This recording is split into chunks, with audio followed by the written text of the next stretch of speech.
think outside the box, if you will. I mean, go there, go off campus. Let's think this through. And sure enough, that's where the Mustang was born. When it finally hit, it took the country by storm.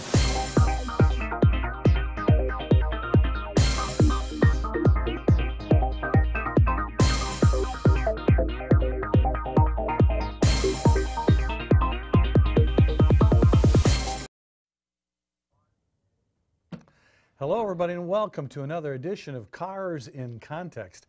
I'm your host, John Clor. You know, this is the Motor City, and this is the show where we put cars into the context of your everyday life.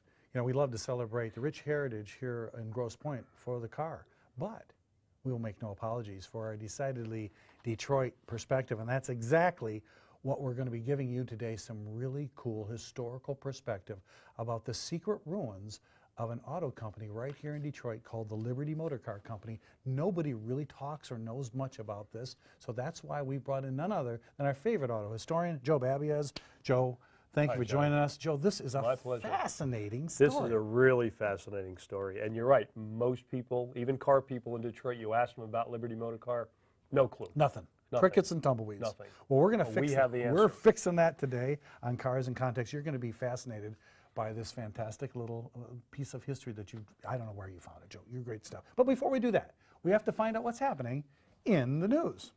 All right. I'll take the first one here. This is one of my favorite. You know, we as journalists, auto journalists, you get a lot of information on the new products. Sometimes you test drive and you go to the long leads and you skim down what's new. Oh, they redesigned the fascia, you know, new windshield, new bumper. Well, I got the information on the new minivan from Toyota, the Sienna, 2015, just recently redesigned. Yeah, they have new bumpers and, you know, new touchscreen. But you know what fascinated me the most? A new feature in this car. Well, actually, it's offered in the minivan for the first time. It's something that's called, it's a PA system for parents. A PA system in your minivan. This new redesigned 2015 Toyota Sienna has what they call driver easy speak, which is kind of a misnomer. It first came out in the Highlander, okay, but it uses a microphone that's near the driver to project the voice through the car's speaker system. So, when you have the kids in the back seat, instead of the good old days when we go, "You kids, don't make me turn this thing around," and you're yelling at the kids, now, attention, attention, you in the back seat, if you don't stop yelling, we're not going to McDonald's. You're using a PA system. Joe, is this necessary? I don't think it's necessary. I kind of like yelling. I like that. I mean, when I had my kids, it was kind of fun to yell. I think what they should do instead is go to maybe a Bose system of sound canceling. Sound canceling. So that instead of having to yell at the kids, you just cancel out the sound. Yeah. And then the problem is gone. You know, over the speaker, it's just not the same. Don't make me turn this car around. It's like on a tour bus, one of those chrome things that go down. And come you speak. on. Next thing is they're going to just text the kids because they're not listening to you anyway. They're on their phones. Yeah, really. Yeah. So, Joe, why don't you give me some of the news? Okay. Well, I've got some good news. I got perceived good news anyhow. Toyota has blowout profits. Industry forecasters have released a report that says the world's #1 automaker, Toyota, will continue to grow next year with profits estimated to be $40 billion. $40 billion for 2015. The profit. You know, a part of it's the yen-dollar exchange rate advantage coupled with cost cutting and the surging sales for Lexus all get the credit for this. But $40 billion is unheard of in the auto industry. People don't realize what the yen-dollar exchange rate really does. So, folks, what that does is it really gives the Japanese automakers, because of the exchange rate, about a $2,000 profit advantage. So our domestic makers have to make a car that somehow can make up that $2,000 difference. We can't compete when they've devalued that currency, and it's so difficult to have a level playing field, which is why I'm glad this whole trade agreement things. We're going to have another show on that, Joe. Yeah, we should talk about stuff. it. Should talk. It's just amazing. Well, speaking of people overseas, this is great news. You know, how many people, when you go in to buy your car, you have cash for your car? I mean, I know some people. I'm not, you know, I'm happy for you that you just go write the check. I think it's great that you're successful. For a lot of us, though, we have to get a car loan. Well, in China, you couldn't get car loans. Financing was something that was not available in China. So for all these years in China, when you wanted a car, you walk into the dealership and you plunk down all that big pile of cash that you saved. And you said, here, I want my car. Well, guess what? Now, with the auto industry booming, they're offering financing in China. Financing for the first time. Sure enough, the number of Chinese buyers who actually use financing to buy a new car today in the hopes that they can spur the auto industry's incredible growth over there is about 18% of buyers. So 80% still pay cash and about 20%. That's the inverse here in the United States. About 18, 20, 25% pay cash in the U.S. and the rest of us get a car loan. And nowadays, it's not just 36 months or 24 months, it's 48. 84 months. Oh, they've gone, cases. 72 I heard about. 84 in some Well, cases. thank God the cars are lasting longer because the you car got that payment right. will outlast the Talk car. about being upside down in your car. And that harkens back to the old Model T days when Henry Ford required buyers to pay cash for their Model Ts. Eventually he went to installment loans, but he had to go kicking and screaming. Henry didn't like that. That's right. Well, give me some other news about the auto. All right. Autonomy drives Mullally to Google. Autonomous cars? Well, earlier this year, there was a lot of speculation that the then Ford CEO, Alan Mullally, would take over the top spot at Microsoft. Yeah, we heard that. Rumors But all in over. an ironic twist, Mullally landed a spot on the board of directors with Google. With Google fully committed to the autonomous driving, it seems they were looking for an industry-savvy auto exec proven to be able to get things done. And you know what? You can't ask for a guy who gets things done. But does that mean, Joe, that he's going to help them get these self-driving cars? I suspect. It sounds like, I think I read somewhere where GM might have some self-driving cars out in the next 2 or 3 years. I mean, everybody, this is the hot thing coming. It's coming. And it's so sad for me because, when I was a little kid and my brother got a Lionel train set, did I want to watch or did I want to drive the trains? I want to get out of the way. I want to operate it. Same thing with a car. I don't want to be a passenger in a car. I don't want to be a passenger in a bus or a train. I love to pilot my own car. True. But, the way I've been seeing young people drive these days, maybe it's not such a bad thing to have the car it might drive. not be a bad thing. If you get some bad drivers that let the car drive, I suspect that if you buy one of these cars, you can still drive it yourself. I hope so. I think there should be like a big on-off toggle switch somewhere. I want to drive. Speaking of cool things and the future, there's a lot of suppliers here around the Detroit area, and a lot of suppliers have great ideas. Sometimes they come up with the idea and they pitch it to the automakers. It's not the automaker idea. Well, there's this new idea from one of the seating suppliers, Magna Auto, and they have a new invention called, are you ready? Sedan slouch. The sedan slouch. They've invented a new, if you go back to the minivan thing we were talking about, you remember Chrysler's Stow and Go seat? How they fold it up and put it in this, that's patented? That's great. All right. Well, now a Canadian auto supplier, Magna, just revealed this new rear seat. Now, apparently, you can split it, fold it flat, and then recline it, and then they call it sedan slouch. Now, they're going to make it either manual or power, so you can hand fold it or you can run a button. And they're trying to sell this technology to the automaker. Now, I can't really explain it that well, folks. So what we have is a video that we're going to show you. So what the heck is sedan slouch? So watch this and let me know if you might be interested. Let's take a look. This will be interesting. Consumers today want smarter solutions in their vehicles. They want to be able to do more with less. The R&D department of Magna Seating, we try and anticipate what those consumer needs are and what the needs of our customers are and invent new seating solutions to meet the needs of those customers.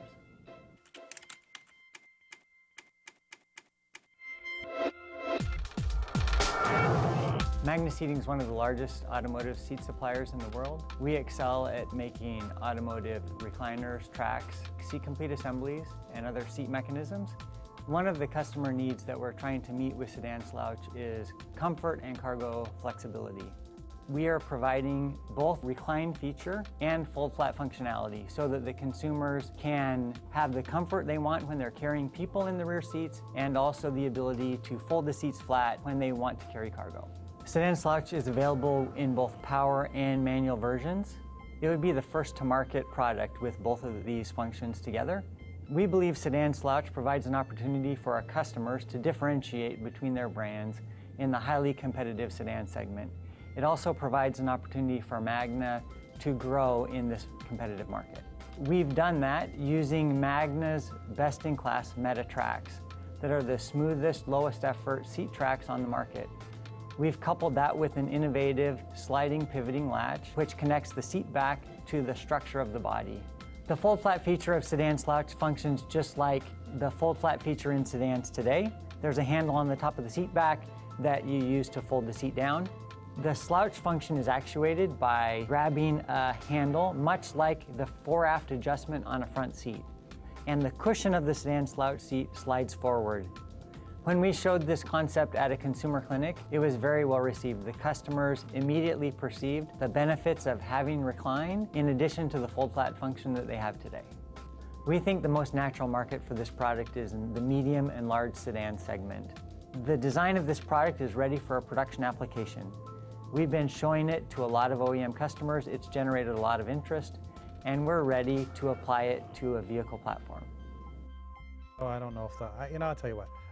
It's like you guys have been seeing television and how people on airplanes can't recline anymore because the people behind them get angry and they force a plane to land. They start throwing water at you. I don't know if the back seat of our cars allow the slouch. I mean, do you need to recline? Are you that tired that you have to? I don't know. Maybe on a long trip, might be great for a big sedan. But is that it better be a big car, because if you don't have the leg room, you ain't not slouching. Be very comfortable just because you're slouching. That's right. Well, we're really glad to bring that to you, but it's time for something even more fun. What's that? It's called Car Trivia Time. This is where our weekly trivia contest, we give out a little piece of trivia, we ask you a question, and then when we come back from the break, we give them the answer. Now this one, kind of when we're talking about history, we like to give something kind of historical. So this one, folks, we're hoping that you know the answer to this question because it comes from a very important vehicle that everybody around Detroit should know about. Today's trivia is thus.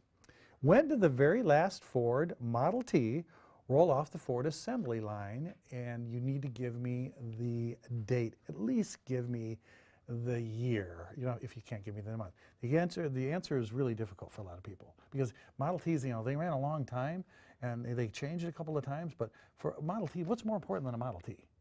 Really nothing. Nothing. The importance of the All right, history so of automotive. we want to stump you, but don't ask Siri, don't check Google. Right after the break, we're going to put Joe in the driver's seat and tell us about the secret ruins of Liberty Motor Car Company, plus give you this trivia answer right after this.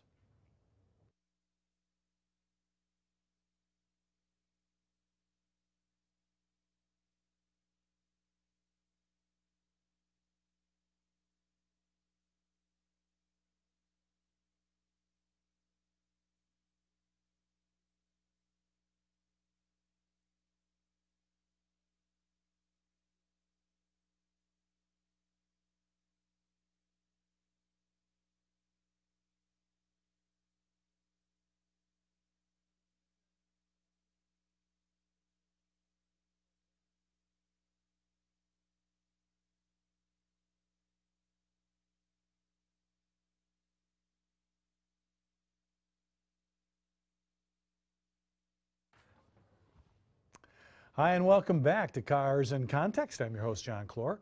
Today, we're going to find out about the secret ruins of the Liberty Motor Car Company in Detroit. And we brought in Joe Babiasz. Joe, thanks again for joining us. What a great topic. But before we get into this really cool place and tell people all about it, we have to give them the answer to this week's trivia question. If you recall, before the break, we asked you this question. When did the very last Ford Model T roll off a Ford assembly line? When was the last one? And I hope you get this one right. Ready? The answer is the last Ford Model T was built in a Ford factory on May 31st, 1927. This is a model, well, this one is a 1914 Model T station wagon we want to show you. Joe, the Model T, if there was ever a car that really changed the face of the world, that would be the one. I mean, absolutely, a little 20 horsepower engine. It can American go just on wheels, as they say. That's the best way to say it. It really made it did. affordable. That was the first car that was affordable to the average buyer, and the first car that was affordable to the workers that made automobiles for the most part. Because Packard workers couldn't afford Packards, but Ford workers, especially when Ford in 1914 went to the $5 a day, it opened it up. And 15 million cars later, the rest is history. The first one cost like $890, but as Ford got better at it and got cost out of it, he finally sold one of these by 27, 200. Yeah. Can you imagine a brand new car? So he's basically saying, it's he had a quote. I want to read this to you. He said, "I want a car." To build a car for the great multitude. It'll be large enough for the family, small enough to hold an individual run and care for. Be constructed of the best materials by the best men to be hired, after the simplest design that modern engineering can devise, but be low in price, that no man making a good salary will be unable to own one and enjoy with his family the blessing of hours of pleasure in God's great open spaces. What a I mean, that's great... exactly what the Model T was. That sure was. And it succeeded beyond any, well, probably not Henry. Henry was a visionary. He knew what he wanted. Yeah. I mean, in his earlier endeavors in the car business, he left actually with the Cadillac guys in the first one also, because he knew he wanted to build a cheap car. And everybody at that time, car companies were for the wealthy. Sure. The cars were for wealthy Only people. the elite people and that had Henry money. knew what he wanted. he It sure took him a did. few years to get there. Well, speaking of that, Joe, I mean, that's why today's topic is just so fascinating to me that we have, we knew about the Packard plant and some of our old ruins in Detroit. We know all about that stuff.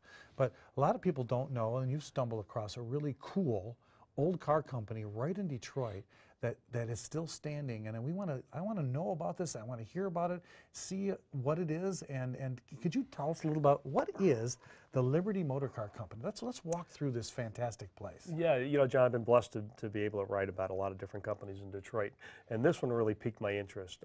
First of all, it was part of history at the growth in 1916, when car companies were really starting to get their feet wet in terms of segments and having cars in different price points. Right. But it's a case where here's a company that today almost no one knows about it, and unlike, let's say, the Hudson factory that's now gone, Right. An important part of this place is still there. This is the Liberty Motor Car Company, and in 1916, a guy named Percy Owens decided to form the company with about $400,000 of investments of capital. He had been in the car business. He worked for Winton, Saxon, and Chalmers before, so he wasn't new to it. But Not a rookie. But what he did was he saw that in 1900 only a few hundred cars were produced, but by 1916 that number hit 1 million. Everybody. And he felt at that point, you know what, this is not going away. This isn't some fad. Right. This is the future. And he also saw that there was an opening for mid-price segment, and he wanted to go after that mid-price segment. Okay. So with this money, he bought the old RCH automobile factory in Leicester. It was his first. There's a picture of it there. That was his first factory, and in 1916, and he started production. The first Liberty was on a 115-inch wheelbase. It had a 25 horsepower motor built by Continental Motor Company, which, as you know, built a lot of the engines for the Independents.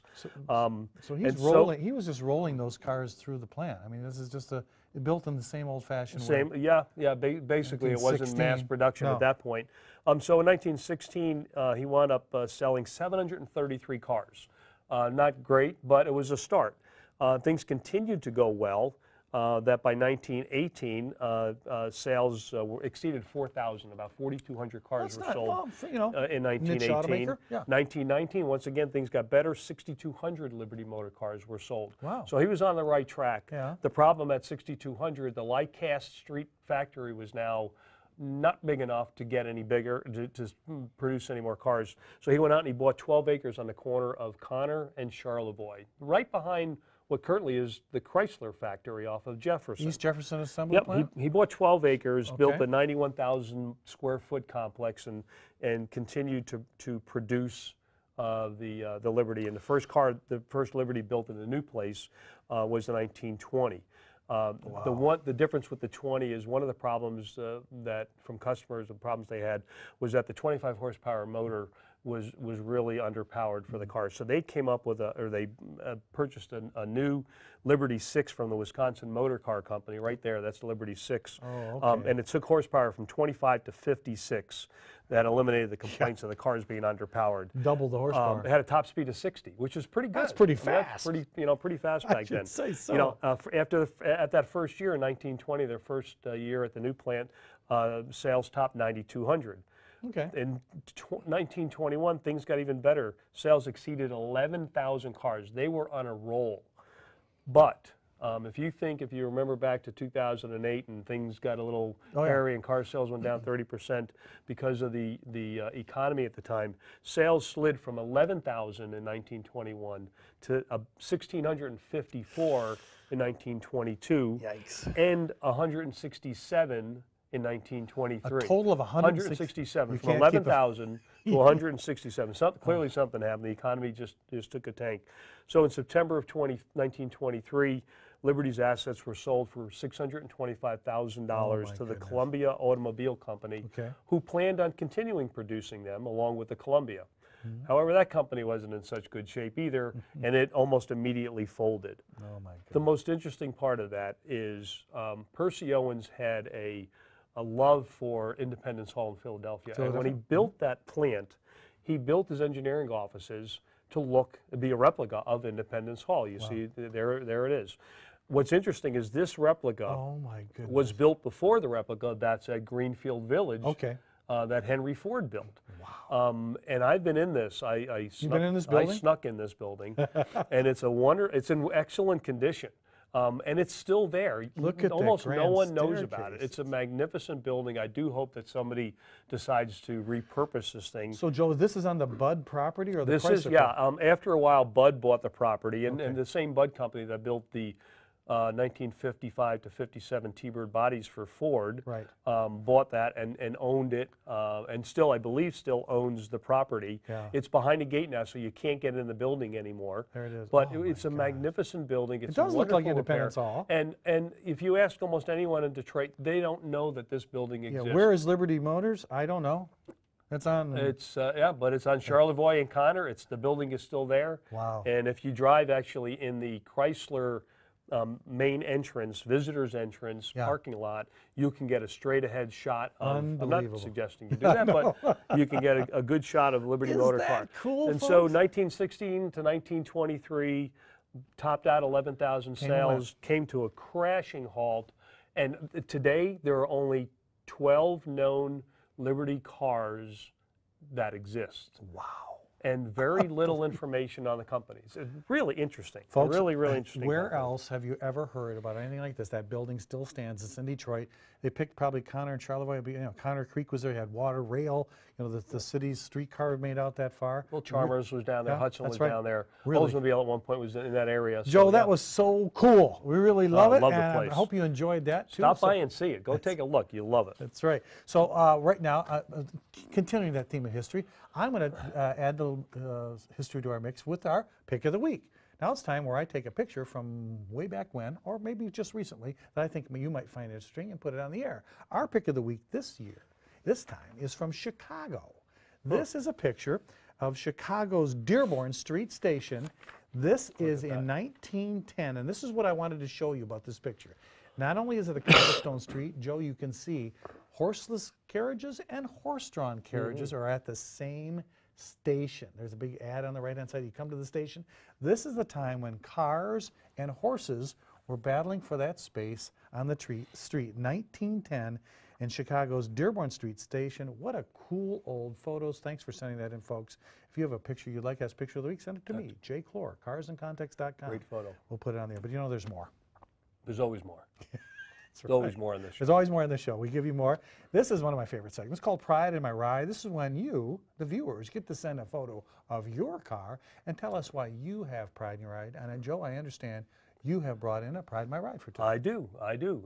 This car, look at that. Isn't that beautiful? Wow. Is owned by Scott True of Allen Park, and it's a 31 Model A pickup truck. Look at that beautiful small block Chevy. What's interesting about this is it's a traditional hot rod. In fact, it was built in the 50s, and almost every part on the car is 1959 or earlier. The engine is a 57 283 Chevy. The transmission's a 39 Ford. 40 Ford juice brakes. So that's at the Gilmore. Yeah. And so it's not a rat rod. It's a traditional hot rod. It's something that was done a generation ago. Yeah. And Scott's enjoying it. I think he said he was still getting ready. He's going to be painting it maybe this winter. But it's a beautiful, beautiful ride. Really, it speaks volumes about what the hobby's about. Really, really cool. That is really, Joe, thanks for bringing that in. And thank you for sending in your Pride in My Ride pictures. If you want to be featured on Pride in My Ride, all you have to do, send a couple of JPEG images, a couple of sentences on why you have Pride in My Ride, where you watch Cars in Context, and send it to me, Jay Clor at carsincontext.com, and we'll be sure to put it on the air. But now this is the time when everybody's favorite. They love to see Lauren Parrott come up and bring us viewer mail, so they want to hear us answer It's their the tough highlight of the questions. show. Lauren, have you been rummaging around in the Cars and Context mailbag again? Yes, I have. Oh, you found some mail. Wow, look at that. Oh, bless your soul. We appreciate it, Lauren. Oh, I Lauren owe the does an- IRS money. Lauren does Thanks, a Lauren. good job. Thank you, Lauren. I'll get that check out. Joe, in the why mail. don't you take this first one, and we'll try to right. come up with an answer for you folks. All right, this one comes from Bertie P. of Harper Woods, who Okay. watches Cars in Context on Comcast Channel 915. Okay. He says, I love shows about Detroit's auto history and wondered if you would ever consider doing a show on the old Ford Rotunda. Oh, that was a beautiful place. I remember going there as a little girl and seeing the Christmas displays. It was wonderful. I'd love to know the story behind what happened to that and why it was never rebuilt. You probably know a lot about this, There is John. a There it photo is. that of the Rotunda. Joe, when you were a little kid growing up in Detroit, did you ever go to the Ford Rotunda? No, for Christmas? not from around here, but I know of the Rotunda. Oh my It's an goodness. amazing place. As a little boy growing up on the east side of Detroit, my dad would take the whole family to the Rotunda, especially around Christmas time, when those marvelous Ford engineers would make everything animated. It was like you couldn't believe you were seeing, you were like living in a fantasy land. And the cars and the trains, it was just, it was awesome. I think, you know, maybe we should do a little historical show on the Rotunda. I think That it's a would be great great. idea. That'd be great. Bertie, thank you for that Thank you. suggestion. Yeah, that this was is great. why you write in. You see, Lauren, you found a great one on that one. And do you know what happened to that at the end? Ultimately, what happened to the Yeah, Rotunda? it burned down. Yeah, they were doing some welding or They fixing were the roof. fixing the or roof leak. Fixing the roof and Burned completely oops. to the ground. A really unique Note to architecture. self, on bring a fire extinguisher with you when you're doing anything like yeah, that. get a contractor with a you know, fire it's extinguisher. It's Yeah. just a Rotunda that burnt down. Oops. Yeah. Hey, boss, I got some bad news for you. Maybe I'll find something better news. Okay, here's what I've got one too. This one comes to us from George L. George lives in Grosse Pointe Park, and he watches Cars in Context on AT&T Uverse Channel 99. There you go. Yeah. So he said, "Dear John, I like your shows taped on location." Well, you know, we do drag the gang out every once in a while to do one on location. And I would like to see more coverage of our area's auto museums. You know, Joe, you and I have done quite a few. You Several, chase, sure. yeah, okay. Have either of you, I'm guessing that includes you here, ever heard of the the Gilmore Museum near Kalamazoo? And would you ever consider doing a show from out there, or is it too far from Grosse Pointe? It's your show, John. Lauren, Jeremy, we've asked you guys. I think we will get permission to get out to the Gilmore. Yeah, Lauren's giving me a thumbs up. Okay, Lauren, yes? Okay. We will, okay, if you want to go to the Gilmore, Joe, it's a fantastic place. Yes, I've been It's there. actually in Wonderful Hickory facility. Corners, Michigan. So it's a couple hours? And it's really unique. It's not your typical one building, walk in, see some cars. You know, there's different buildings and different exhibits, and you're walking amongst a lot of acreage. And Yeah. it's a beautiful setting. It's picturesque. Bring your picnic Beautiful basket. setting. They are basically these huge barns that they've collected from around the area Right. and reassemble these barns, two-story barns where you can put cars on the second floor, and they're all spread out this beautiful picturesque countryside. And the best thing about it, Joe, they've recently just opened a museum for Lincoln Motors. They have a Model A museum out there, and they've got a wonderful old diner. You Yes. can go in the old diner from the 50s and get I like... had lunch there. Did It's you really? awesome, yes. It's a And great diner. that photo you brought in from Pride in My Ride, that's the That's Shell it, yeah, station. exactly. Which was, it looks like, Right. that had to be what, maybe from the 30s or 40s era? Because it had Yeah, the probably 30s, I'm 30s. guessing, yeah. Very cool. Yeah, You got to very- get out to Gilmore. And I'll tell you what, we'll take Lauren and Jeremy and we'll go out to... And I think after that, we need to go to the Peterson Museum in L.A. That's my thought. There goes the Cars and Context budget. We'll be back in a week. We're folks. done, yeah. Okay, I hope you enjoyed that. If you have a question you'd like us to read on the air, send it to me, jclor@carsandcontext.com, and we'll be sure to answer your question on the show. Joe, we're out of time. Thanks for coming by. My pleasure, Great John. stuff on Liberty Motors, a great set of, I'd love to get into that building. Next time you sneak in, let me know. I will. And remember, until next time, that knowledge is power. I've been your host, John Clor, and thanks for watching.